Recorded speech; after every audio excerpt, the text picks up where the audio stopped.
Bismillahirrahmanirrahim. Assalamualaikum warahmatullahi wabarakatuh. Alhamdulillahi rabbil alamin, wal aqibatu lil muttaqin, wala udwana illa 'alal zalimin. Ashhadu an la ilaha illallah wahdahu la syarika lah, wa ashhadu anna Muhammadan abduhu wa rasuluh. Allahumma salli wa sallim wa barik wa an'im ala abdika wa rasulika Muhammadin wa ala alihi wa sahbihi ajma'in. Amma ba'du. Jemaah kaum muslimat yang dimuliakan Allah Subhanahu wa taala, alhamdulillah kita memuji dan bersyukur kepada Allah Subhanahu wa taala atas segala nikmat yang Allah Subhanahu wa taala berikan kepada kita, terkhusus nikmat kesempatan untuk kembali dapat bermajlis bersama-sama kita, natafaqahu fid din, bersama-sama kita untuk mempelajari daripada ajaran agama kita, yang insyaallah dalam hal ini kita belajar tentang fikih yang bermazhab al-Imam Asy-Syafi'i. Kita masuk pada babul mashi alal khuffain, bab mengusap di atas sepatu. Di atas sepatu. Ini adalah bab penyempurna tentang pembahasan berwudu. Bahwa dalam bab wudu sebelumnya kita menjelaskan kaki wajib untuk dicuci. Kaki wajib untuk dicuci sampai mata kaki dalam berwudu.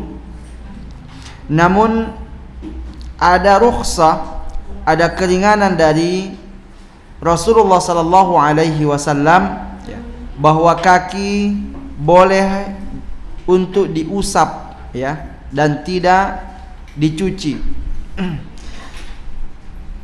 Disebutkan huwa rukhsatun fa'alahu Rasulullah sallallahu alaihi wasallam wa ashabuhu taisiran 'alan nasi fi safarihim wa hadarihim. Mengusap di atas sepatu adalah rukhsah, adalah bentuk keringanan yang dilakukan oleh Rasulullah sallallahu alaihi wasallam dan sahabatnya, taisiran 'alan nas, untuk memudahkan manusia fi safarihim wa hadarihim, dalam safarnya ataupun dalam mukimnya. Jadi mengusap di atas sepatu atau mengusap di atas kaos kaki, ini adalah bentuk kemudahan bagi kita saat safar ataupun saat mukim.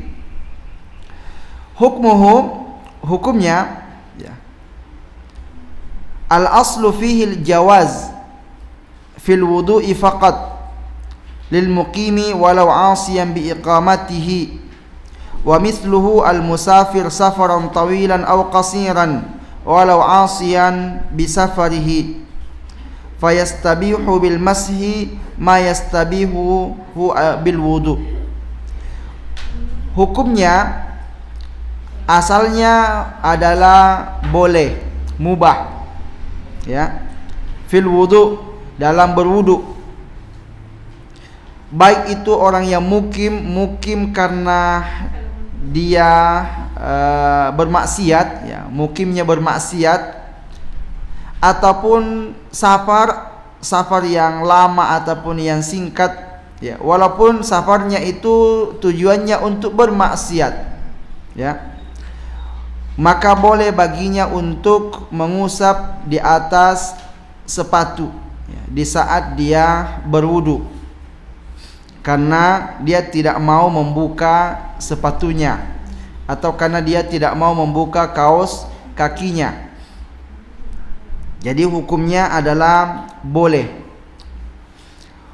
Wasifatuhu, tata caranya, huwa imraru batinil yadaini mablulataini alal khuf, yaitu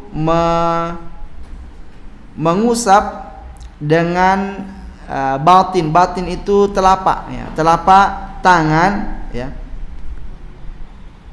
yang basah, alal khuf di atas sepatu, min asabi'il qadamaini ila ma yuhadhi makanil fardi fi ghuslir rijlaini, dimulai dari ujung depan sepatu tempat jari-jari kaki, ya, kemudian diusap sampai ke atas, ya, yang sejajar dengan kedua mata kaki.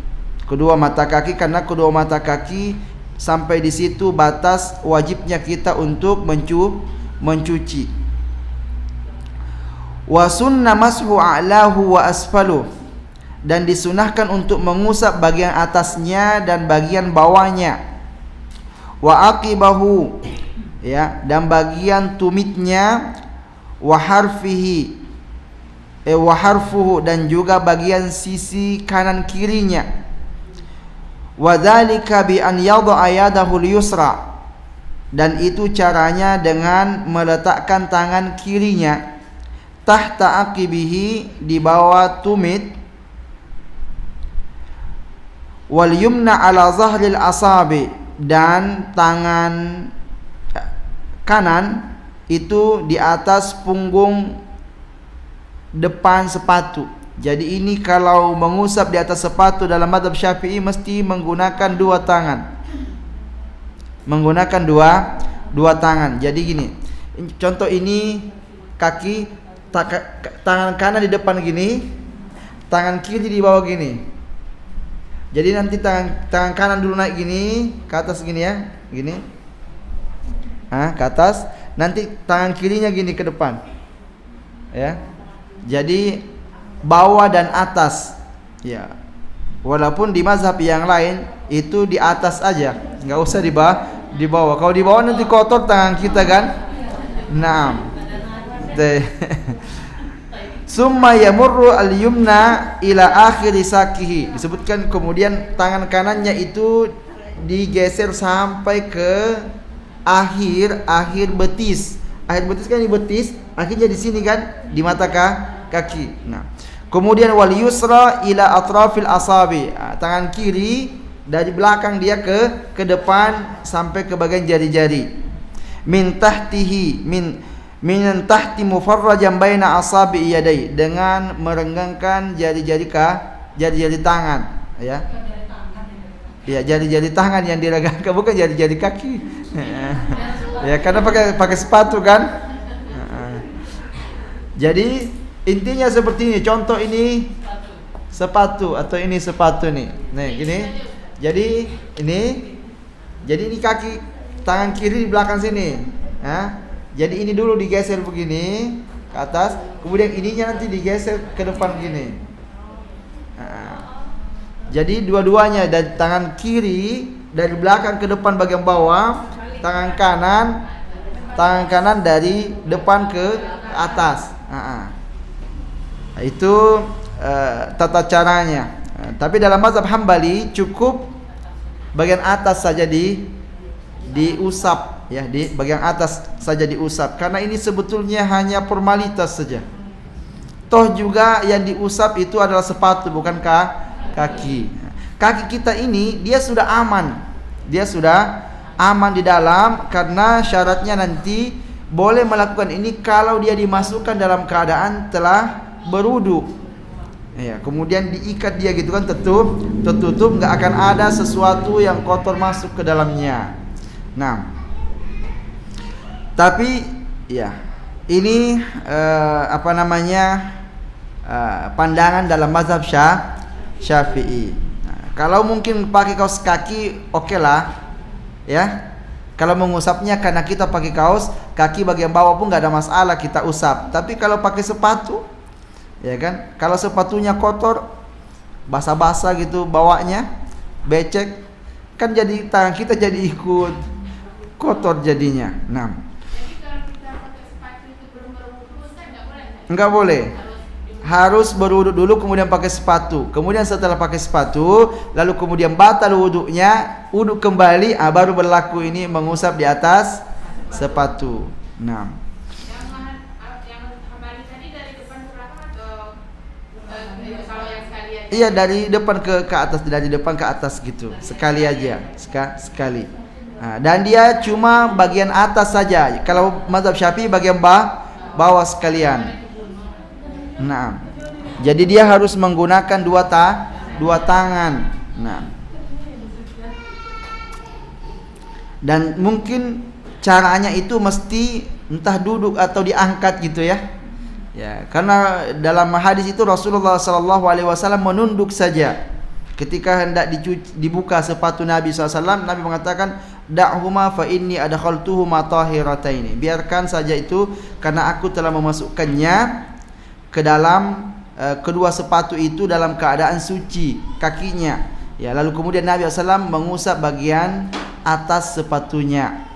Ali radhiyallahu anhu juga yang meriwayatkan hadis tentang mengusap di atas sepatu mengatakan seandainya agama itu dengan akal, maka tentu mengusap bagian bawahnya lebih utama daripada mengusap bagian atasnya. Namun ternyata Nabi sallallahu alaihi wasallam mengusap bagian atasnya. Nah, ini dalil yang jelas bahwa cukup mengusap bagian atas tanpa mengusap bagian bawah. Ya, tapi ini kan justru bagian bawah juga ya diusap. Baik, kita pindah ke syurutuhu. Syarat-syaratnya, syarat bolehnya kita mengusap di atas sepatu. 1. Lubsul khuffaini ala taharatin kamilah. Memakai kedua sepatu itu ya dalam keadaan sudah bersuci secara sempurna. Ya, sudah bersuci secara sempurna, sudah berwudu. Kalau sudah berwudu dengan sempurna baru kemudian pakai sepatu. Itu syaratnya. Kemudian yang kedua, taharatul khuf. Ya. Sepatunya suci. Ya, sepatunya suci. Fala yasihul massu 'alal khuffin najis. Ya, tidak boleh dan tidak sah mengusap di atas sepatu yang najis. Entah habis dikencingi dalamnya kan, masukin kaki dalam situ. Awil mutanajjis bi najasatin ghairi ma'fuin anha atau sepatunya itu terkena najis. Baik, berikutnya kalau sepatunya itu najis bisa saja karena sepatu itu dibuat dari kulit najis, ya, dari kulit yang najis, maka najislah sepatu itu. Atau mutanajjis, sepatunya itu aslinya suci tapi terkena najis. Yang ketiga, kaunul khuf satiran lima yajibu ghusluhu minal qadamain. Hendaknya sepatu itu menutupi ya yang wajib untuk dicuci dari kedua kaki. Maka sepatu ini mesti menutupi mata kaki. Tidak boleh mengusap di atas sepatu yang tidak tertutup kedua mata kaki. Jadi mesti naik ke atas lah, tertutup kedua mata kakinya. Nah, la minal a'la bal minal asfal wal jawanib. Ya, tapi bukan bagian atasnya. Ya, tapi bagian bawahnya mesti tertutup dan bagian sisi-sisinya. Jangan sampai ada sepatu yang bolong-bolong pinggir-pinggirnya gitu kan. Falau ru'ya zahrul qadam min a'lal khuffi la sa'atuhu wa lam yadur.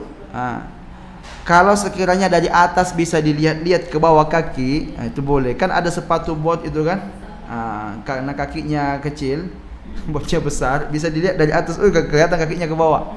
Ya, tapi nggak bisa dilihat dari samping ya, dari bawah, nggak bisa dilihat dari situ.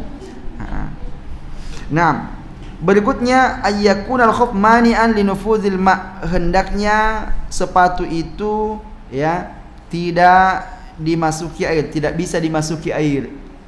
Ya, kalau bolong-bolong kan bisa dimasuki air ya, mesti tertutup rapat gitu, tidak bisa dimasuki air. Berikutnya nomor 5, an yakuna qawiyan bihaitsu yumkinu mutaba'atul masyi fihi wa taraddud lil haja. Hendaknya sepatu itu kuat, bisa dipakai untuk berjalan dan mondar-mandir, ya. Sa'un kana minal jildi awil kharqi al mutabbaqah awil khashab aw ghairi zalik, ya. Bisa saja walaupun itu terbuat dari kulit atau dari kain atau dari kayu dan yang lainnya. Yang jelas ini kuat, bisa dipakai untuk berjalan. wa sawun kana lahu na'lum min jildin amla, ya, atau sama saja dia punya telapak itu, ya, dari jild, dari kulit ataupun bukan. Wa dhabitu at-taraddud huwa miqdaru taraddudil musafiri fi hajatihi indal khatti wat tirhal salasata ayami wa layalihinna. Dan ukuran dia itu kuat, bisa dipakai untuk berjalan, ya, bisa dipakai untuk berjalan 3 hari 3 malam bagi musafir. Ya, kalau bagi mukim bisa dipakai berjalan sehari semalam, dan sepatunya itu kuat.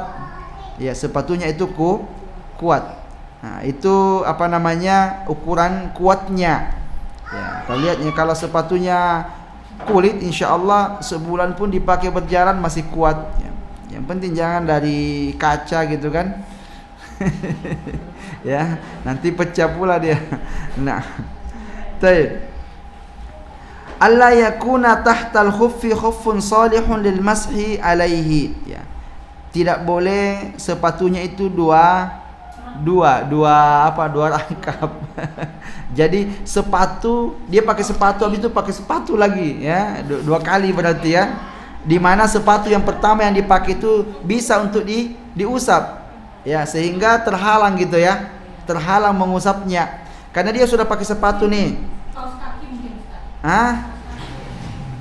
Kaos kaki. Iya. Ada sepatu, ada kaos kaki kan 2 kali jadi. 2 kali gitu, ya. Tapi orang kalau pakai sepatu rata-rata pakai kaos kaki. Ya. Orang dulu gimana cara pakai sepatunya, ya? Enggak pakai kaos kaki, ya?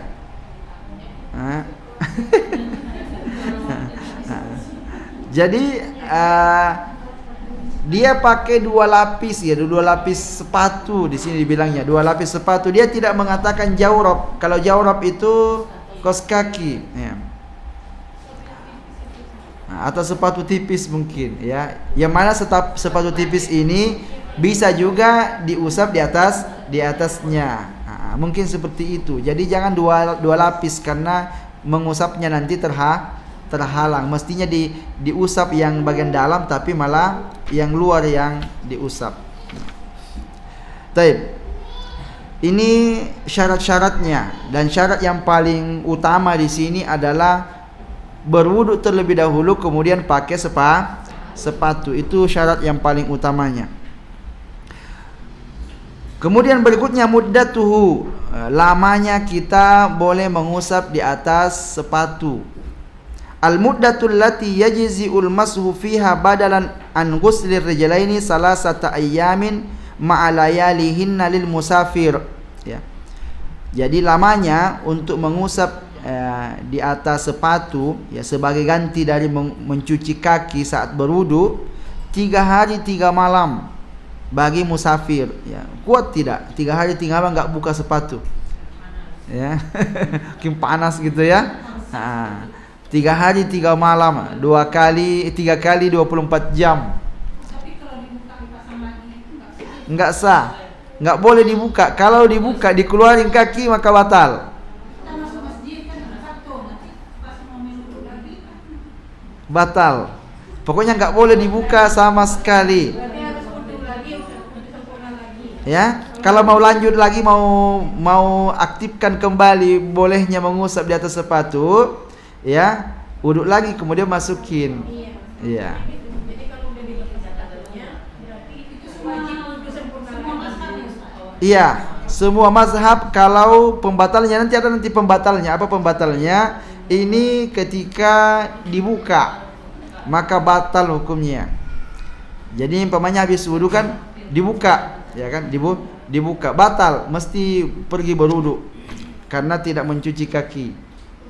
Nah, tapi kalau umpamanya sudah sholat, masuk kan sudah sholat dalam keadaan sudah berwudu kan? Kemudian masukin lagi ke dalam kan boleh, kan sudah dalam keadaan suci. Entah sholat nanti di jalan boleh berlaku untuk mengusap di atas sepatu. Tapi sholatnya nanti pakai sepatu. Jangan pula diusap habis itu masuk masjid dibuka, batal. Batal. Nah. Jadi entah ini kalau sekarang susah ini. Sekarang ini susah untuk pakai sepatu masuk ke dalam masjid. Ya, kalau pakai kaos mungkin kaos kaki. Ya, kalau di zaman Nabi pakai sholat pakai sepatu. Masuk ke dalam masjid dulu pakai sepatu, pakai sandal. Jadi mereka sholat pakai sepatu, pakai sandal dulu.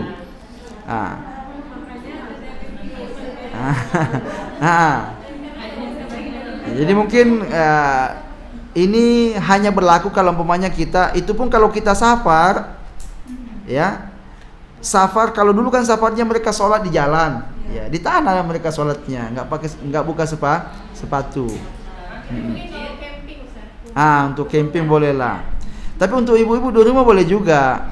Kalau lagi musim dingin kan, ya, musim dingin pakai kaos kaki. Tapi ada sekarang sepatu yang agak-agak tipis gitu. Mungkin ya, saya melihat ya orang-orang yang masuk di Masjid Nabawi pakai sepatu itu, tapi agak tipis ya. Apalagi kalau musim dingin mereka pakai itu. Ya maksudnya pakai itu. Tapi ya mungkin dilapisin. Kalau mau wudu buka sepatu luarnya, ya, yang diusap sepatu dalamnya. Nah. Kemudian untuk musafir, ya, untuk mukim sehari semalam 24 jam. 5 rawa Syuraih qala, sebagaimana yang diriwayatkan oleh Syuraih, dia berkata, ataitu Aisyata radhiyallahu anha as'aluha anil mashi alal khuffain. Aku datang bertanya kepada Aisyah, bertanya tentang mengusap di atas sepatu. Faqala, maka Aisyah mengatakan, i'ti aliyan, kamu datangi Ali, ya, fa innahu a'lamu bihadza minni, karena Ali lebih tahu dari saya tentang masalah ini. Ya, jadi Aisyah masya Allah, ya, mungkin jarang dia melihat Nabi SAW, ya, mengusap di atas sepatu, karena dia tinggal di rumah. Ali pergilah bersama Nabi SAW. Maka tanya Ali masalah ini. Kemudian kana yusafiru ma'a Rasulillah sallallahu alaihi wasallam, ya, karena Ali itu pernah safar bersama Nabi sallallahu alaihi wasallam. Fasa'altuhu, maka aku pun bertanya kepada Ali. Faqala, maka Ali berkata, ja'ala Rasulullah sallallahu alaihi wasallam salasata ayyamin wa layalihinna lil musafir wa yawman wa layla lil muqim. Ali menjawab, Nabi SAW menjadikan 3 hari 3 malam bagi musafir dan sehari semalam bagi mukim untuk bolehnya mengusap. Jadi orang dulu, ya, kuat mereka tidak membuka sepatunya 3 hari 3 malam. Mungkin karena dingin ya. Enggak panas ya. Nah. Berikutnya mata tabdaul muddah. Kalau ada orang mau melakukan itu, kapan dia mulai menghitung bolehnya? Ya, jadi 24 jamnya itu dari jam berapa kita boleh menghitungnya sehingga berputar jamnya kan? Ya, apakah mulai ketika kita pasang sepatu atau ketika kita pertama kali berwudu atau pertama kali batal? Ini disebutkan tabda'u muddatul mashi min waqti al-hadas. Dimulai kita menghitung bolehnya mengusap itu ketika hadas. Pertama kali kentut setelah pasang sepatu, itu dihitung. Jam berapa? Jam 9. Berarti besok jam 9 baru habis masanya. Ya kan? Kali 3. Kali 3. Jadi anggaplah kita pakai sepatu jam 7 pagi. Jam 7 pagi kita berwudu kemudian pakai sepatu. Ya, bukan di situ, bukan di jam 7-nya kita menghitung 24 jamnya. Jadi kentutnya jam 10, di jam 10. Ya, dihitung. Ada juga di antara para ulama menghitungnya di saat pertama kali dia berwudu. Jadi umpamanya pagi dia pasang sepatu, nanti kan dalam keadaan suci tuh. Kentut di jam 10. Ya, dilihat di jamnya, kentut jam 10. Kemudian pas zuhur baru dia berwudu kan? Jam berapa dia berwudu? Jam 12. Jam 12 yang hitungnya, nanti jam 12 besok baru habis masanya. Ada juga yang berpendapat begitu. Tapi mazhab Asy-Syafi'i dimulai dari ketika hadas, ya, ketika batal wuduknya yang pertama tadi itu, di situlah dia mulai menghitung. Fa idza tawadda'a lis-subhi wa labisa khuffaihi. Boleh jelaskan, apabila dia berwuduk untuk salat subuh, wa labisa khuffaihi, kemudian dia memakai kedua sepatunya, summa ahdatsa inda tulu'i syamsi, kemudian dia batal ketika matahari terbit. Fa innal mudda tuhsabu min tulu'i syamsi, maka mulainya itu dihitung dari terbitnya matahari, karena di situ dia batal wuduknya. Jadi terbit matahari jam 6, berarti besok jam 6 baru habis masanya. Nah, masih bisa lagi dipakai untuk salat subuh sekali. Nah, baik. Berikutnya mayundamu lil mas'i al khuf, apa yang disunnahkan ketika mengusap di atas sepatu. Ini yang disunnahkan. 1. Mashu al juz'il asfal minhu, mengusap bagian bawahnya. Ini sunnah. Ya, karena wajibnya bagian atas ya. Bagian bawahnya ini sunnah. Ya. Wa huwa ma yata'u bihil ard. Bagian bawah maksudnya adalah yang digunakan untuk menginjak tanah. Bagian bawahnya. Itu hukumnya sunnah dalam mazhab Syafi'i. Nomor 2, mashu aqibi minhu wa muakhkharil qadam, ya. Mengusap bagian tumit dan bagian belakang sepatu. Bagian belakang sepatu dan tumitnya. Berikutnya mashu hurufil khuffi aidan, mengusap bagian sisi-sisi sepatu, ya, sisi kiri, sisi kanannya. Nah, kemudian adamu isti'abihi bil mashi bal yamsahu khututan, ya, kalau mengusapnya diusap tidak usah terlalu di semuanya gitu ya, sebagian saja diusap. Ya, kalau semuanya diusap nanti digini-giniin. Ya kan atas aja, kemudian bawah, kemudian samping. Tidak harus rata semuanya diusap. Nah, itu yang dianggap sunnah. Jadi tadi itu ya, tata caranya tadi ya, dari depan ke atas gini, dari belakang ke depan gitu, kemudian nanti sekaligus sisi-sisi kanan kirinya, itu hukumnya sunnah. Yang wajib adalah bagian atas. Nah, berikutnya makruhatul masih al khuf, yang dilarang ya, yang dimakruhkan, dibenci dilakukan saat mengusap di atas sepatu, yaitu ghuslul khuf, dicuci, jangan dicuci. Ini diusap, jangan dicuci. Kalau dicuci nanti disiram air gitu.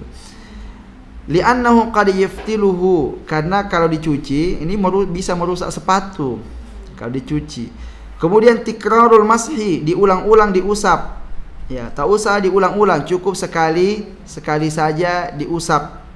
Li'anna dzalika qad yuftiluhu aidan, karena dengan cara begitu juga dapat merusak sepatu. Jadi ngusapnya cuma sekali, dari depan ke belakang ya, atau ke atas gitu. Kemudian dari kalau mau ikuti bagian bawahnya juga sekali diusap ke depan sampai ujung ya, dan sisi-sisinya juga diusap. Dalam mazhab Syafi'i begitu. Berikutnya mubtilatul masyi 'alal khuf. Ini pembatal mengusap di atas sepatu ya. 1. Zuhuru syai'in mimma sataral khuffa aw ghairahu min rajulin aw lifafatin, ya.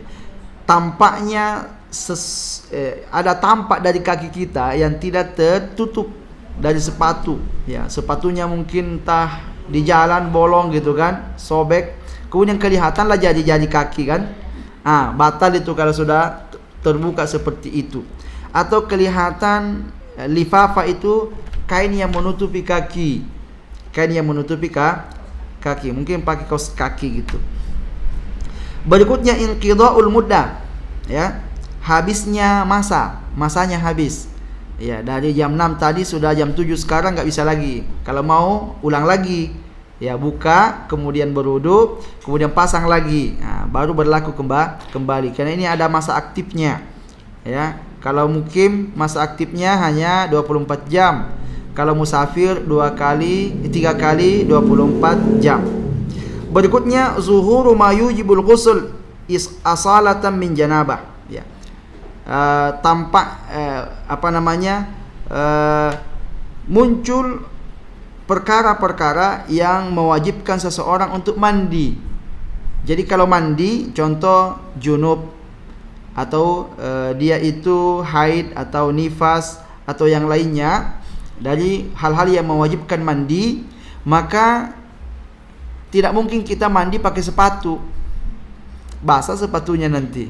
Kalau sudah basah ya buat apa lagi diusap, ya kan? Jadi kalau mau mandi mesti dibuka sepatu. Kalau buka sepatu kan batal jadinya mengusap di atas sepatu.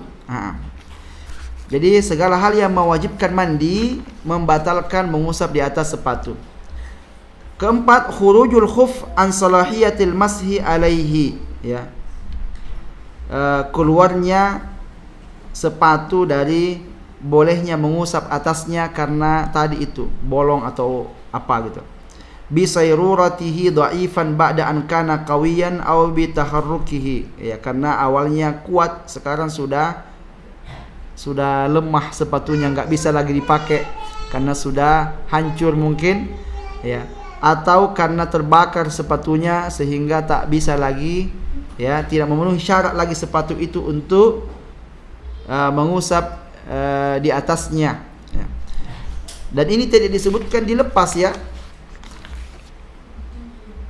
dari mubtilat. Mestinya ditulis melepas sepatu. Walaupun sepatunya masih bagus, kalau dibuka, dicabut kaki kita dari sepatu itu batal.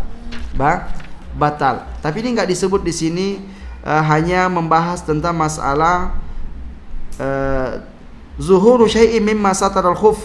Tapi itu sudah masuk mungkin di sini, ya. Kalau dibuka bukan lagi tampak. Ya, ini zuhuru syai', tampaknya sedikit dari kaki, tampak sedikit dari yang menutupi kaki. Nah, jadi kalau sudah tampak sedikit saja tampak walaupun tak dibuka, kalau sudah tampak kakinya dari luar kelihatan, berarti sudah batal. Kalau dicabut bukan lagi tampak sebagian, tampak semua gitu, ya. Kalau dibuka. Nah, jadi mungkin ini maksudnya di bagian yang pertama tadi. Kalau di buku-buku fikih yang lainnya disebutkannya, ya, dikeluarkan kaki dari sepatu, maka batallah mengusap di atas sepatu. Dan mengusap di atas sepatu ini hukumnya sama dengan mengusap di atas kaos kaki, ya. Mengusap di atas kaos kaki ini yang sepertinya lebih mudah untuk kita amalkan, ya, mudah untuk kita amalkan karena kita boleh pakai kaos kaki masuk ke dalam masjid, dan apalagi para wanita, ya, para wanita lebih cocok lagi kalau mengusap di atas kaos kaki. Tapi kaos kaki ini mesti agak tebal, jangan terlalu tipis, ya, mesti agak tebal. Nah, ataupun di rumah, ya, pas mau tidur, ya, karena musim dingin mau tidur pakai kaos kaki. Pas bangun subuh, aduh ini nggak sanggup dia kena air, ya cukup bagian lainnya saja kena air, kakinya tinggal diusap gini, selesai. Nah, iya, jadi bagian dari mengusap di atas kaos kaki ini hukumnya boleh, boleh. Nah, boleh. Misalnya, apakah hukum mengusap seperti di kaos kaki tadi itu sama dengan yang Ustaz sebutkan itu tadi? Sama persis hukumnya mengusap di atas sepatu. Ya, mengusap di atas kaos kaki sama persis hukumnya dengan mengusap di atas sepatu. Syarat-syaratnya, sunah-sunahnya, pembatal-pembatalnya sama semua. Nah, dan pakai air. Jadi tangan kita mesti basah. Jadi kasih air, tangan kita dibasahin, kemudian diusap gitu. Seperti kita mengusap kepala. Berarti kaos kaki kita ini berarti nggak dilepas-lepas itu, ya Ustaz, ya? Iya, nggak dilepas-lepas. Iya, sampai 3 hari maksimal gitu. Iya, kalau musafir. Iya. Kalau mukim di Batam sendiri ini sehari semalam. Nah, jadi umpamanya itu pas tadi di rumah saja. Jadi ibu-ibu di rumah, dia mau pakai kaos kaki di rumahnya, ya boleh. Pas dia mau wudu, dia nggak usah cuci kakinya, diusap saja di atas kaos kaki itu. Kalau tanpa rusak boleh juga itu Ustaz ya? Nggak ada rukso ini, pokoknya ini bebas, mau mukim mau musafir bebas. Cuma yang berbeda antara mukim dengan musafir masanya saja. Musafir lebih lama daripada yang mukim. Naam. Jadi sekali boleh juga kita terapkan begini ya, saya tanpa kita cuci. Setiap hari juga boleh. Nah, ini setiap hari boleh. Contoh kalau seumpama dia adalah orang kantoran, guru gitu ya. Jadi setiap dia mau pergi ke kantor, mau pergi sekolah, ya berwudu dulu kemudian pasang kaos kaki. Nanti zuhur mau sholat nggak usah cuci kaki, cukup diusap. Jadi yang lain saja dicuci, kalau berwudu pas giliran kaki nggak usah. Ya, karena pasang dan buka dan pasang kaos kaki ini merepotkan juga. Iya.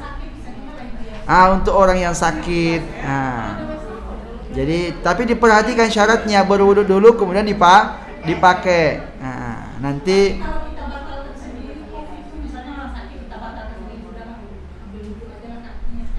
karena ini hukumnya boleh saja. Karena hukumnya boleh dan tujuannya adalah taisir, memudahkan. Ya, kalau mau repot nggak ada masalah.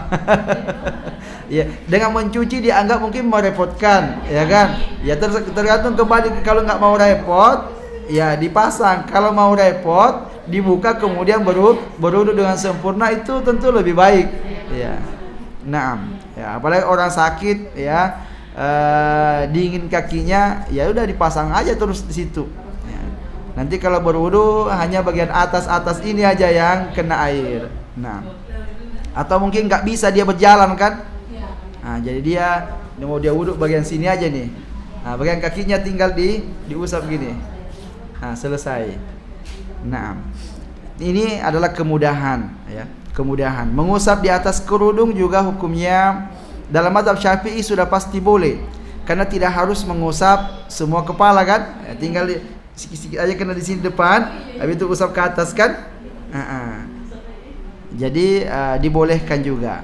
Nah, apalagi dia bagi mazhab Syafi'i nggak harus mengusap bagian belakang. Jadilah gitu kan. Walaupun sunnahnya sempurna, tapi ini sudah cukup kalau dibuat seperti itu.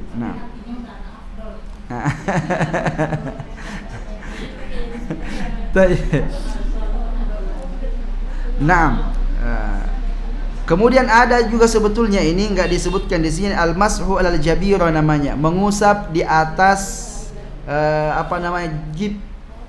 Ya, kalau umpamanya gib ini kalau yang khusus ini diusap aja gini, enggak usah dicuci. Yang lainnya dicuci tapi umpamanya tangan kirinya ini patah, ya, habis itu dililit gini, ya tangan kanannya aja yang dicuci, karena tangan kanannya nggak ada masalah, kaki dicuci. Adapun ini diapain? Ambil air, usap aja gini.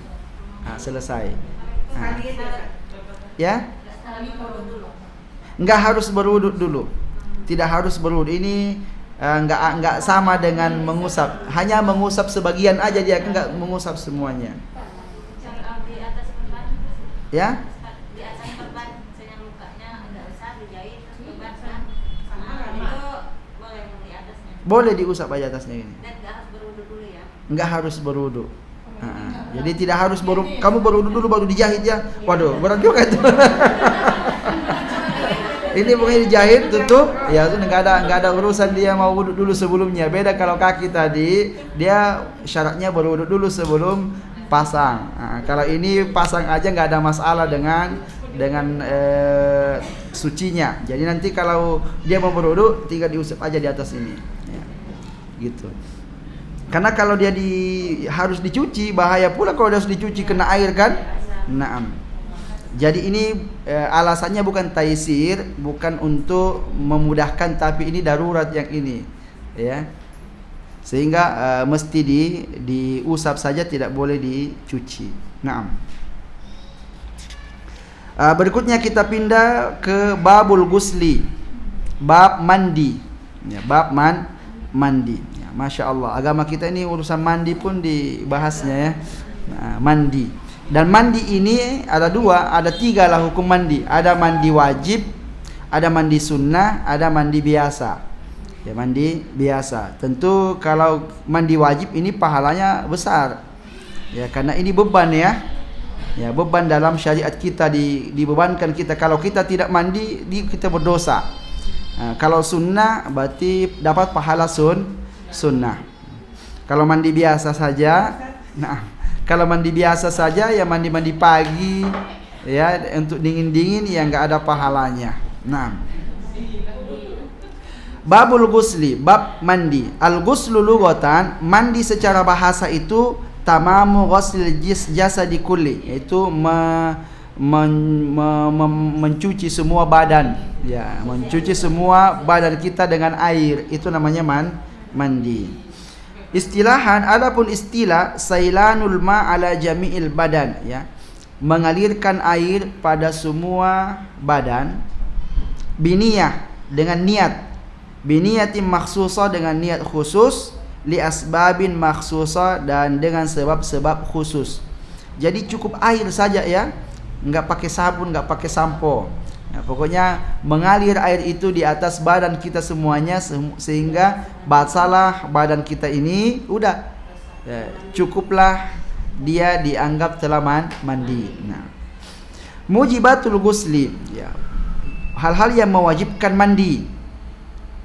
Satu, iltiqaul khitanaini, ya, bertemunya dua alat yang dikhitan. Ini artinya berhubungan, ya, berhubungan suami istri atau berjima, ya. Liqaulihi sallallahu alaihi wasallam, berdasarkan sabda Nabi sallallahu alaihi wasallam, idza jalasa baina syu'abihal arba, apabila seseorang telah berada di atas 4 cabang wanita. 4 cabang itu kaki dan tangannya. Wa massal khitanul khitan, dan khitan menyentuh yang dikhitan. Berarti wanita juga dikhitan juga, ya. Nanti jangan beralasan saya enggak dikhitan gitu. Faqad wajibal ghuslu, maka telah wajib hukumnya mandi. Ya, ini bahasa Nabi sallallahu alaihi wasallam agak halus gitu ya, enggak vulgar. Yang intinya di sini, kalau seseorang itu telah berjima, maka wajib mandi, ya, walaupun tidak keluar mani. Jadi keluar mani itu penyebab lain. Kalau dia berjima plus keluar maninya, dualah sebabnya. Ini hanya berjima saja. Baik. Kemudian yang kedua, khurujul mani, ya, keluar mani, ya, karena keluar mani ini tanpa berjima pun bisa keluar mani. Baik. Liqaulihi ta'ala, berdasarkan firman Allah, wa in kuntum junuban fattahharu, apabila kalian junub maka bersucilah. Bersuci di sini artinya mandi. Walau istahala, disebutkan di sini walaupun maninya itu berubah warna. Disebutkan di sini ai tahawwalal maniu daman, walaupun maninya berubah jadi darah. Ini gimana caranya mani berubah jadi darah?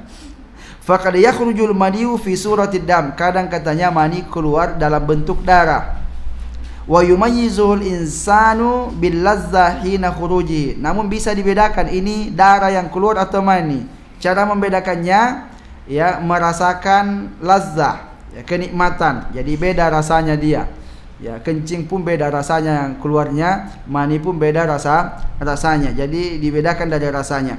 Fa huwa mujibun lil ghusli, maka ini mewajibkan seseorang untuk mandi. Yang intinya mani keluar itu, ya, untuk membedakan dengan yang lainnya adalah al-lazzah, adanya rasa nikmat.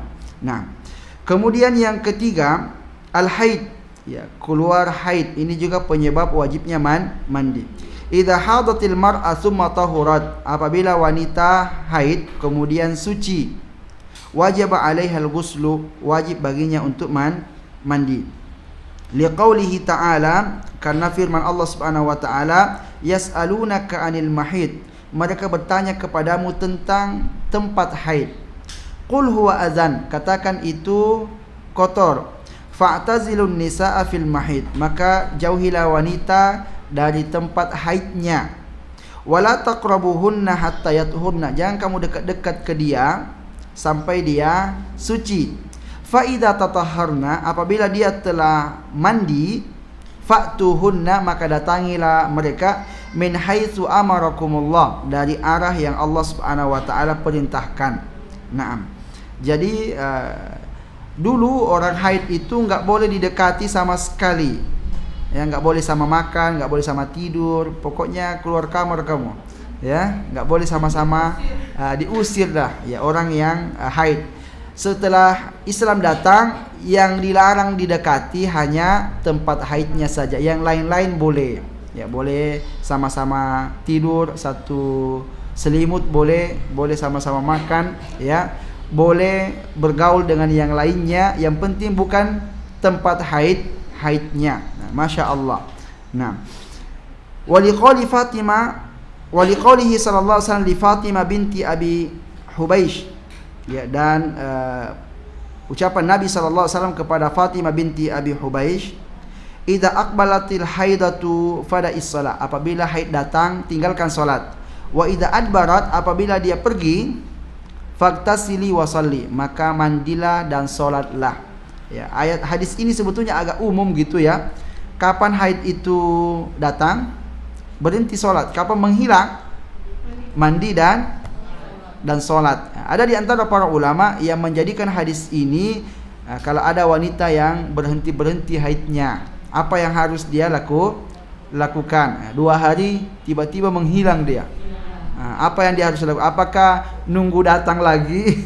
Dalam keadaan nunggu itu enggak usah sholat, enggak usah mandi, atau kalau dia menghilang, ini menghilang ini, betul-betul hilang, mandi, sholat gitu kan? Entah 2 hari kemudian baru datang lagi. Ya, tanya dia, dari mana aja kamu? Ya, kok tiba-tiba menghilang, enggak permisi gitu ya? Ada di antara para ulama yang mengatakan bahwa dilihat dari kebiasaan. Ya, biasanya kamu itu haid berapa hari? Ya, kalau 6 hari, ya 6 hari itu jadi patokan. Lewat dari itu berarti dianggap istihadah kalau lewat dari kebiasaannya. Adapun yang antaranya ini mau datang mau enggak, pokoknya libur gitu. Baik. Kemudian berikutnya nifas, ya, wa huwa dam al kharij an aqibil wilada fa idzan qata'a wajib al ghusl, ya, yaitu darah yang keluar setelah melahirkan. Apabila telah berhenti, wajib hukumnya mandi, dan maksimalnya itu 40 hari. Kalau enggak berhenti udah sampai 40 hari masih keluar saja, maka yang lewat dari 40 hari itu adalah darah istihadah. Jadi dibatasi, ya 40 hari saja masanya nifas. Kalau lebih cepat lebih baik. Kalau lebih cepat berhenti lebih baik. Karena katanya orang yang disesar lebih cepat dibanding orang yang normal. Entah kalau orang yang disesar itu mungkin sekitar seminggu 2 minggu udah menghilang. Entah betul apa enggak gitu kan. Ya. Memang begitu ya. Naam. Ya. Ya sudah sampai di situ aja. Jangan nunggu 40.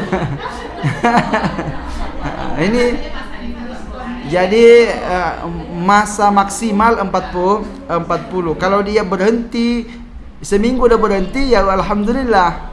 Ya, segera dia sholat, segera dia mandi dan sholat. Jangan, wah ini belum 40 hari nih.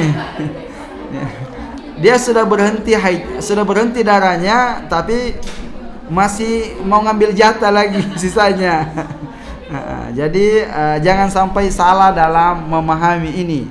Ya, yang 40 hari itu kalau nggak berhenti, ya pas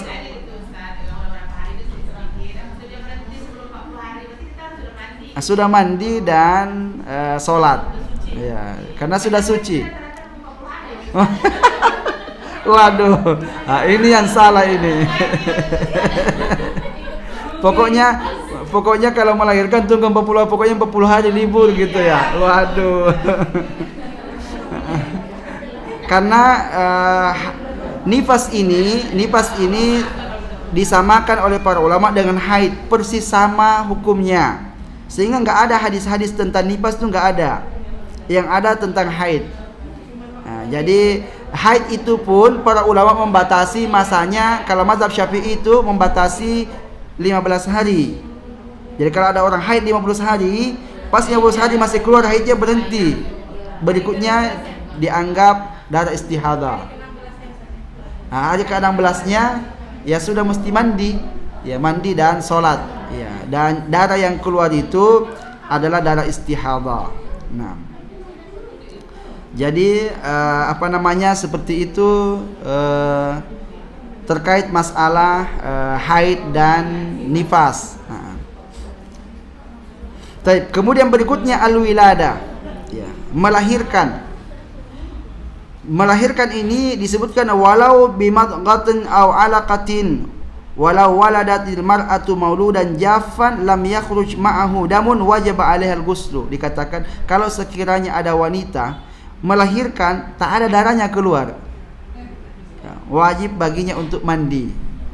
Wajib tetap setelah melahirkan dia mesti mandi walaupun ya, kalau keguguran, kalau dia keguguran itu kalau lebih dari 4 bulan janinnya, berarti dia kena hukum nifas. Kalau kurang dari 4 bulan enggak kena hukum nifas.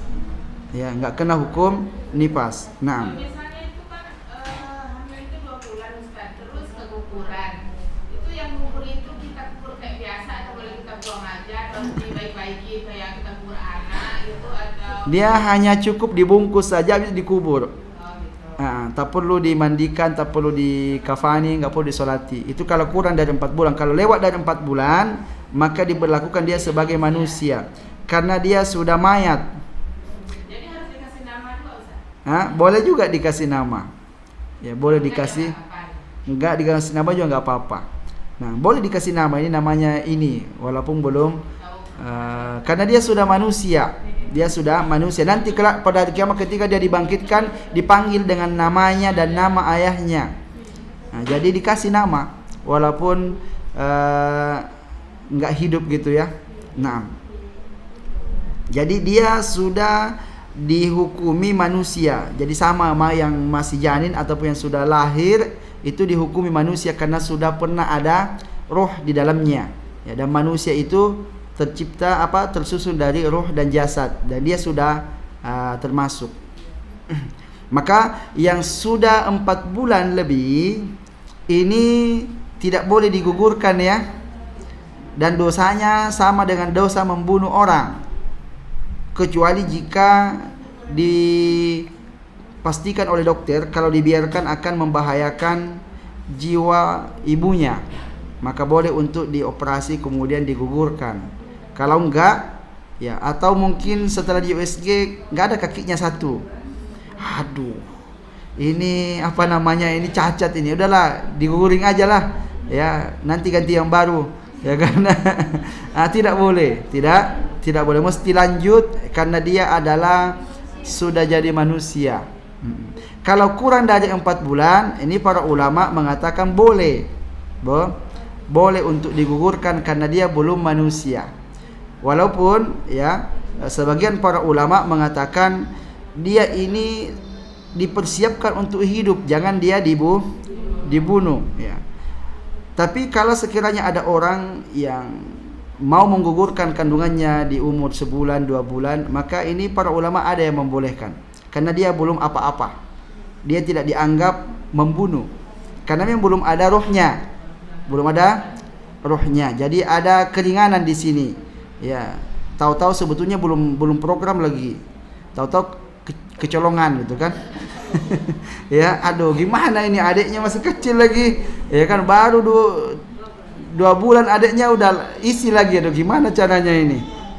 Ini pasti ibunya enggak kuat mengurusinya. Kemudian entah dia minum apa gitu untuk menggugurkannya, ini diperbolehkan.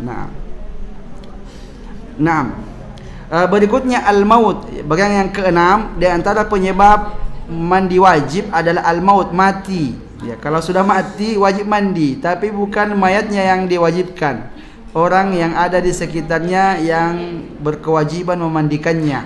Nah, Idza mata syakhsu wajaba 'alal ahya'i taghsiluhu, ya. Apabila seseorang meninggal, wajib atas orang yang hidup memandikannya. Bi syarti alla yakuna syahidan, dengan syarat dia bukan mati syahid. Ya, orang yang mati syahid ini tidak dimandi, dibiarkan dia bersama dengan darahnya, lalu dikafani, dikuburkan, karena kelak nanti dia akan dibangkitkan bersama darahnya, dan darahnya itu berbau kasturi. Nah, wa ghasluhu fardu kifayah, memandikan mayat ini hukumnya fardu kifayah. Jadi tidak semua orang wajib datang nyiram satu-satu. Ya, cukup yang beberapa orang saja kalau sudah bisa terlaksana, yang lain sudah gugur. Wa ba'duhum lam yu'ad al-mauta min asbabil ghusli. Sebagian para ulama menganggap bahwa mati bukan bagian dari sebab-sebab wajibnya mandi. Li'annahu wajibun ala ghairi, karena kewajibannya atas yang lainnya, bukan kepada yang meninggal. Namun kalau kita mau membahas mandi-mandi yang wajib, ya termasuklah ini mandi jenazah, hukumnya mandi wajib. Nah, ini 6 sebab orang wajib mandi. Sebetulnya ada yang lain yang diperselisihkan oleh para ulama, seperti mandi sebelum masuk Islam, ya. Kemudian mandi pada hari Jumat, ya, bagi laki-laki. Ini juga ada yang menyebutkannya wajib, tapi di sini dianggapnya sunnah, tidak sampai wajib. Karena kalau mau masuk Islam wajib mandi, ini repot juga kalau hukumnya wajib. Nanti dia pergi mandi, jatuh pula di sumur, mati dia kan. Belum sempat dia bersyahadat, mati pula di situ. Jadi mendingan syahadat dulu baru pergi mandi. Ya. Kenapa dia wajib mandi setelah bersyahadat? Karena sebelumnya dia telah terkena hadas besar. Ya, hadas besar. Entah dia sudah junub, entah sudah berjima gitu, dan dia mandi, mungkin dia tidak pakai niat. Ya, maka tetap dia dalam keadaan hadas. Oleh karenanya orang yang masuk Islam itu wajib mandi, hubungannya dengan solatnya, bukan dengan hubungannya dengan syahadatnya. Sebab dahulu banyak orang masuk Islam tanpa mandi dulu, ya, tanpa mandi. Tapi kalau sekiranya dia bisa mandi, maka itu lebih baik. Nah, begitupun mandi pada hari Jumat. Berikutnya furudu al-ghusli, kewajiban-kewajiban dalam mandi. Apa yang harus dilakukan ketika mandi? 1, ada 2 disebutkan di sini. 1, niyatu raf'il janabah, berniat untuk mengangkat junub. Ya, jadi mesti ada niat. Kalau kita mandi, ini mandinya untuk apa? Mandi untuk mandi wajib boleh gitu ya. Yang penting ada niatnya kita mandi, bukan mandi biasa gitu, tapi mandi luar biasa. Au istibaha ma muni'a minal ibadat biduniha. Niatnya niat mengangkat junub, atau niatnya untuk supaya bisa melaksanakan apa yang dilarang di saat junub, ya, di saat junub. Ya, apa? Mau sholat gitu kan? Mau mandi. Kenapa mandi? Saya mau sholat. Ya. Berwudu aja. Enggak, saya mau mandi gitu. Kenapa mesti mandi? Pengen tahu aja. Nah, kayak aja. Naam. Au fardil ghusli, atau ya mandi wajib, ya. Mau mandi niatnya mandi wajib. Au raf'il hadasil akbar, atau niatnya mengangkat hadas besar. Wa takunu inda awali fardil ghusli, dan niat ini mesti ada di awal seseorang melaksanakan mandi. Jadi sebelum siram kepala atau sebelum berwudu, ya, mesti sudah ada niatnya itu. Sudah ada nih.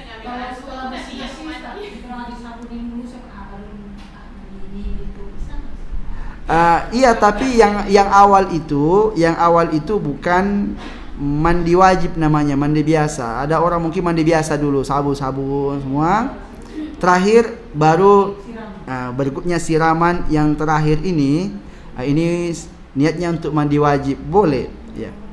Boleh. Jadi ini memang niat itu enggak boleh di tengah-tengah. Ya, enggak boleh di tengah-tengah, ya. Ya. Anggaplah dari awal, nanti sudah mandi gini baru ingat, ini saya belum niat gitu. Ya udah, niatkan di situ. dianggap yang pertama ini batal ya, batal, baru kemudian berikutnya selanjutnya itu yang dianggap mandi.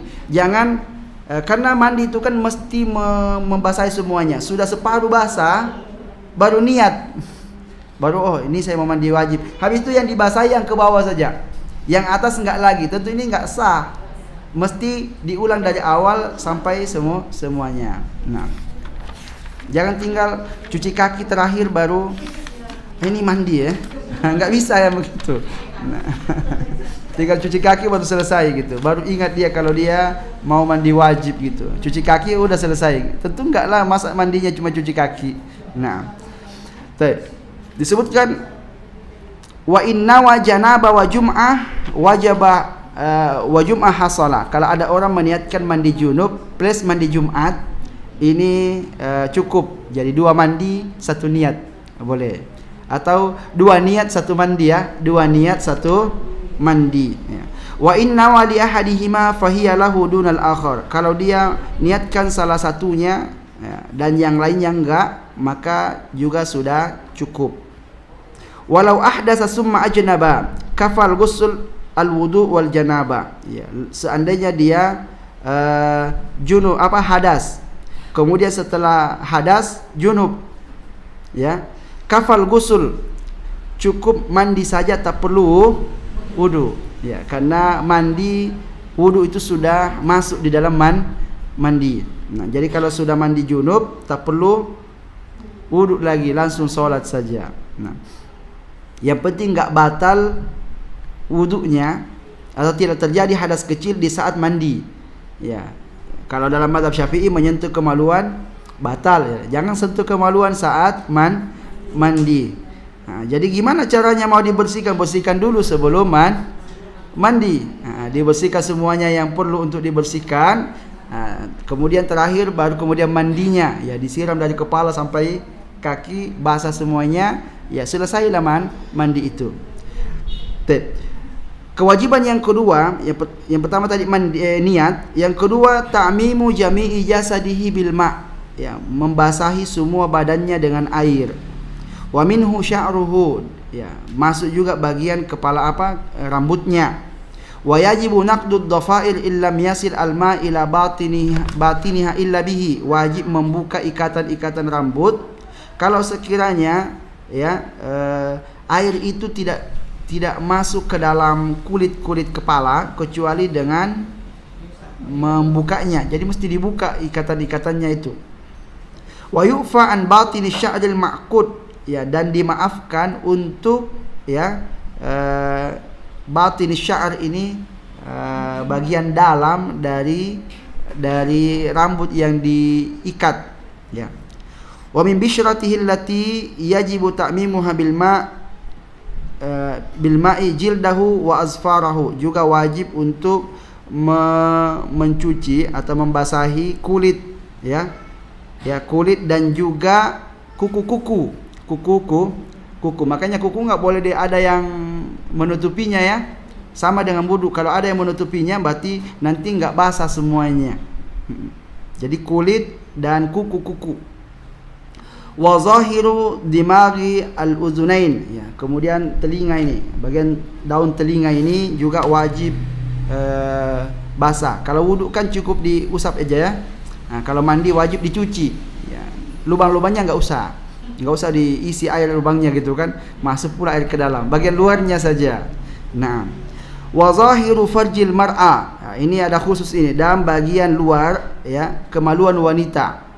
Inda qu'udiha li qada'il hajah ya, ketika duduk untuk buang hajat ya. Jadi itu juga wajib untuk dicuci, dikenai air ketika mandi. Nah, jadi yang pertama rambut mesti basah. Yang kedua kulit, semua kulit ini ya. Yang ketiga kuku ya, kuku mesti basah, jangan sampai ada kuteknya.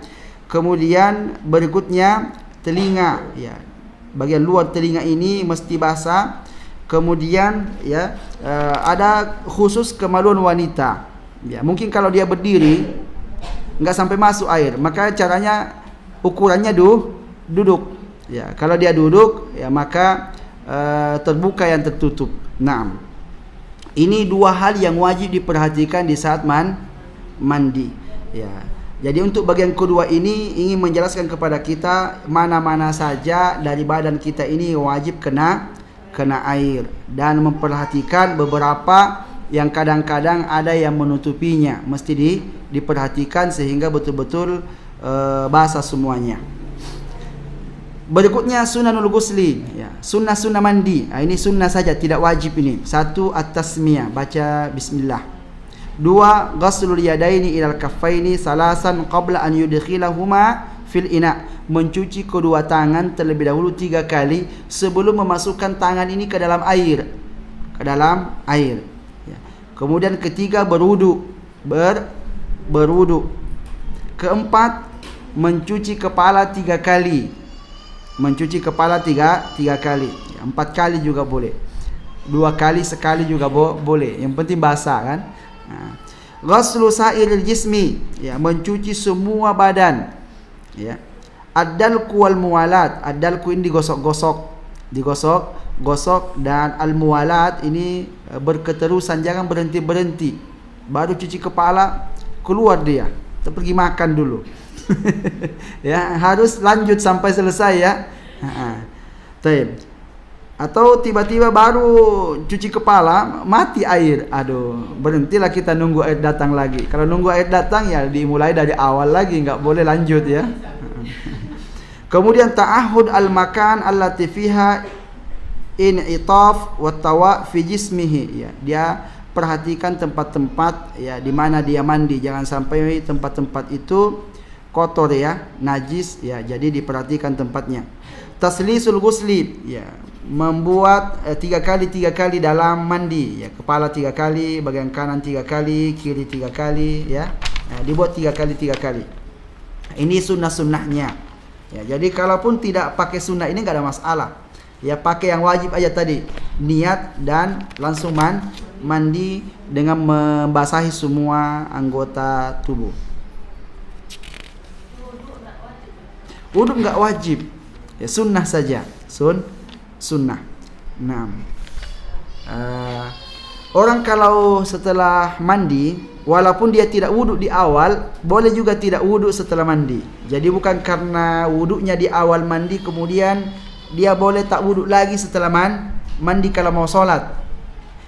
Karena mandi wajibnya itulah membuat dia tidak wajib berwudu setelah mandi, karena hadas kecilnya ikut terangkat karena dia mandi. Jadi seandainya ada orang cuma niat kemudian langsung mandi, setelah mandi ya langsung sholat, gak ada masalah, ya, tidak ada masalah. Nah,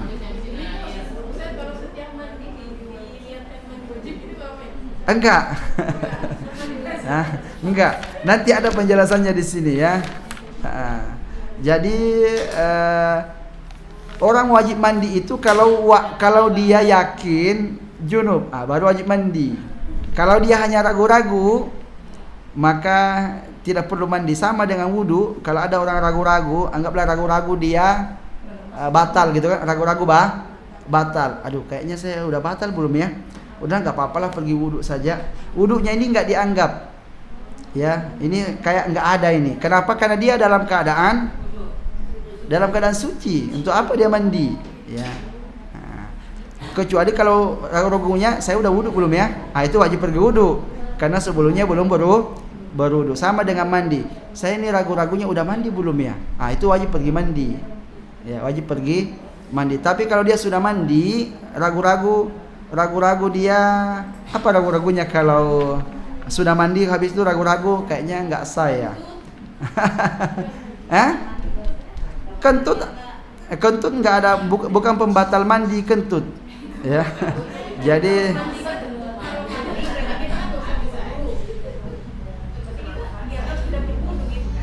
iya, jadi kalau mandi, tapi harus dilihat di saat mandi nggak terjadi hadas kecil, nggak kentut, nggak kencing, nggak buang air besar ya. Di saat mandi, maka setelah mandi boleh langsung sholat tanpa wudu. Naam. Yang masalah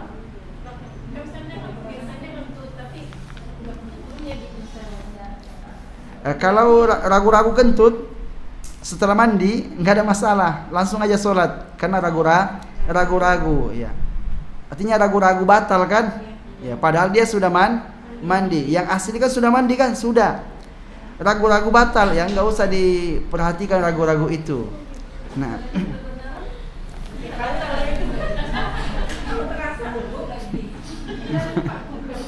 Nah. Taib, ini lanjut lagi sedikit lagi. Ini syurutu sihhatil ghusli. Syarat sahnya mandi. Syarat sahnya mandi ini berarti dia mesti tak lakukan sebelum mandi karena syarat. Satu, Islam. Ya, jadi kalau orang non muslim enggak sah mandinya, walaupun mandi berkali-kali enggak sah. Makanya kalau dia masuk Islam mesti mandi supaya dia suci dari hadas besar itu. Yang kedua, tamyiz. Fala yasihhu al-ghuslu min majnun. Tamyiz itu berakal. Ya, kalau orang gila enggak sah mandinya. Ya, karena tidak ada niatnya. Ya, sebabnya karena tidak ada niatnya. Yang ketiga, taharatul ma', airnya suci. Ya, jangan mandi pakai air najis. Nah. Yang keempat, tahaqqukul hadas. Ini memastikan dirinya dalam keadaan hadas. Nah, ini syaratnya tadi, memastikan dirinya dalam keadaan hadas. Falau iktasala wa syakka hal ahdasa ba'da zalika amla. Kalau ada orang mandi lalu kemudian dia ragu apakah setelah mandi dia hadas apa enggak, summa iktasala hala syakki, kemudian akhirnya dia pergi mandi lagi, ya, ihtiyatan, sebagai kehati-hatian, fala yakfihi dzalika, maka itu tidak mencukupinya. Idza bana annahu muhdits, kalau dia setelahnya jelas kalau dia betul-betul sudah hadas. Artinya begini, orang sudah mandi nih, ya, kemudian dia ragu-ragu setelah mandi dia junub, ragu-ragu dia junub. Karena ragu-ragu, baru ragu-ragu ini udah pergi mandi aja lah. Setelah mandi baru kemudian yakin kalau dia betul-betul junub. Apakah cukup tadi mandinya? Yang pas ragu-ragu itu nggak cukup, dia pasti mandi lagi yang kedua. Karena ini mandi yakin, yang tadi mandinya karena ragu-ragu. Contoh, semalam junub nggak ya? Ya, karena mungkin sudah ganti celana dia, ya, sudah ganti celana, ya. Akhirnya dia semalam, udahlah mandi aja lah. Mungkin dia di kantor kapal, mandi aja lah. Daripada saya nggak jelas ini, ya, junub apa enggak, mandi dia di kantor. Pulang ke rumah dia cari celananya. Dia cari, oh iya, masya Allah, ini mandi ini. Berarti betul lah saya junub semalam. Mandinya tadi siang itu sah enggak? Enggak sah.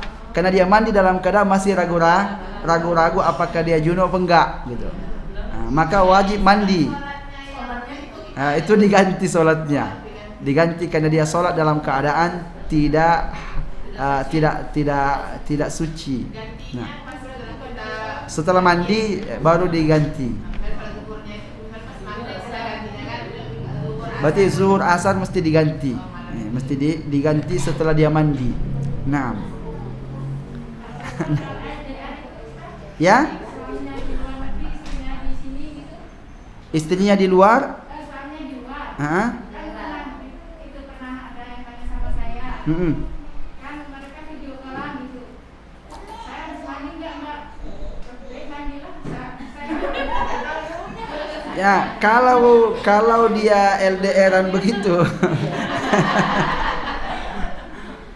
Patokannya keluar mani. Patokannya keluar mani. Nah, jadi kalau keluar maninya wajib mandi. Ya. Karena enggak mungkin jima karena jauh. Enggak mungkin ketemu dua alat yang dihitankan. Jadi bukan jima namanya. Nah, maka ada penyebab yang kedua, keluar mani. Kalau dia video callan kemudian keluar maninya, ya wajiblah dia mandi, bukan karena dia video callan. Tapi karena keluar mani. Nah, jadi keluar mani ini banyak sebab-sebabnya. Ya, kadang tidur keluar mani ya. Nah. Karena dia mimpi kan, ya keluar dari mani, bangun-bangun basah. Pergilah dia mandi. Naam. Satu lagi, Nah, Kalau mu'alaf itu kan kalau cowok itu habis mengucapkan syahadat beliau wajib sunat nggak ya Ustaz? Menghilangkan hadis. nah, jadi sunat ini tak ada hubungannya dengan syahadat, tak ada juga hubungannya dengan apa itu menikah. Ya, jadi sah akad nikahnya, sah Islamnya. Hanya dia berdosa karena dia tidak sunat. Ya. Dan kalau dia berwudu, wajib dia bersihkan kemaluannya. Kalau tidak sah wudunya karena ada najisnya. Ya, ada najisnya. Jadi mesti dia bersihkan luar dalam ya kemaluannya, kemudian dia berwudu untuk memastikan bahwa wudunya sah. Kalau tidak, dia solat dalam keadaan dia membawa najis. Ya, itu jadi hubungan sunat itu, khitan, hubungannya dengan kesucian dan kebersihan. Itu saja. Kenapa dia menjadi wajib? Karena enggak bersih kalau dia tidak sunat. Perempuan enggak wajib sunat karena enggak ada hubungannya dengan kebersihan. Ya, enggak ada hubungannya dengan kebersihan. Walaupun tadi disebutkan wanita juga disunahkan sunat karena disebutkan dua alat yang dikhitan. Berarti wanita juga dikhitan, laki-laki juga dikhitan. Walaupun berbeda hukumnya. Nah. Misalnya kita sudah mandi wajib tuh Ustaz, selesai ya. Terus ada keluar sisa-sisa yang semalamnya gitu Ustaz. Nah. Kita wajib mandi lagi sebelum dibersihkan. Tidak wajib mandi. Ya, itu karena bukan mani yang baru keluar. Itu sisa. Itu sisa saja. Hanya saja ya para ulama mengatakan wajib berwudu. Wajib berwudu karena ada sesuatu yang keluar dari dalam ya. Dan di antara penyebab wajibnya berwudu itu khuruju syai'in min ahadis sabilain, keluarnya sesuatu dari dua jalur. Jadi tidak wajib dia mandi lagi. Nah, itu juga dijelaskan oleh para ulama dalam kitab-kitab fikih. Nah, berikutnya kita lanjut, ada wujudil munafi min khurujil mani wa dukhuli hasyafatil farji wa haidin wa nifas. Tidak ada yang menafikan adanya mani yang keluar. Jadi memperjelas bahwa ya yang keluar itu mani atau haid atau nifas. Harus diperjelas ini yang keluar apa ini. Nah, kemudian ada wujudi hail bainal ma'i wal adwil maksul ya. Tidak dipastikan bahwa tidak ada yang menghalangi antara air dengan badan yang kita cuci. Ya, jadi kalau ada penghalang kira-kira yang bisa menghalangi air sampainya air ketika kita mandi, maka wajib dihilangkan terlebih dahulu kemudian mandi. Ya, tadi seperti kutek itu, ini kan menghalangi sampainya air, sedangkan dalam mandi wajib hukumnya basah semuanya. Berikutnya jaryul ma'ala jami'il badan. Ya, air itu mengalir di seluruh badan. Jadi enggak cukup kalau hanya diambil kain gini ya. Airnya mesti mengalir, mesti menetes airnya. Nah, kemudian sama tadi dengan berwudu juga enggak boleh kita berwudu hanya ngambil kain, masukin di air, kemudian diusap-usap begini, enggak bisa. Ya, mesti airnya mengalir kemudian diusap. Berikutnya ma'rifatu kafiyatil ghusli. Ya, syarat sahnya mengerti bagaimana cara mandi. Mengerti bagaimana cara mandi yang benar. Walaupun mandi ini cukup membasahi semua tubuh, tapi wajib kita tahu yang mana yang wajib dibasahi semuanya. Ya, tadi kan mulai dari kepala, kemudian dalam telinga, kemudian apalagi tadi itu kuku-kuku wajib juga basah. Ya, kemudian ditambahkan tadi kemaluan wanita mesti juga basah. Berikutnya tamyizu faraidihi fi haqqi man ishtaghala bil ilmi. Ya, wajib membedakan mana yang wajib, mana yang sunnah. Ini bagi orang yang bisa belajar ilmu, ya. Bi khilafil 'ami yakfihi alla ya'taqida fardan min furudihi sunnah. Adapun orang awam cukup dia jangan meyakini yang wajib jadi sunnah. Kalau sunnah jadi wajib enggak apa-apa. Berarti kan dia melakukannya. Tapi kalau wajib dijadikan sunnah, nanti ditinggalkannya. Nah, yang ke-10 al-muwalat bainal ghusli was salati fi haqqil insan daim al-hadas. Al-muwalat yaitu berketerusan dalam mandi ya, bainal ghusli was salat.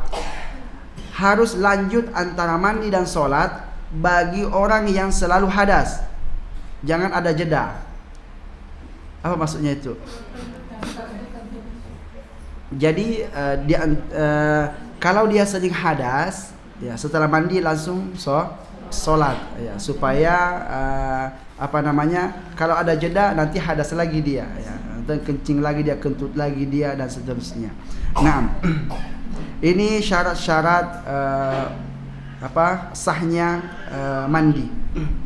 Baik, mungkin sampai di sini. Jika ada pertanyaan lagi dipersilahkan.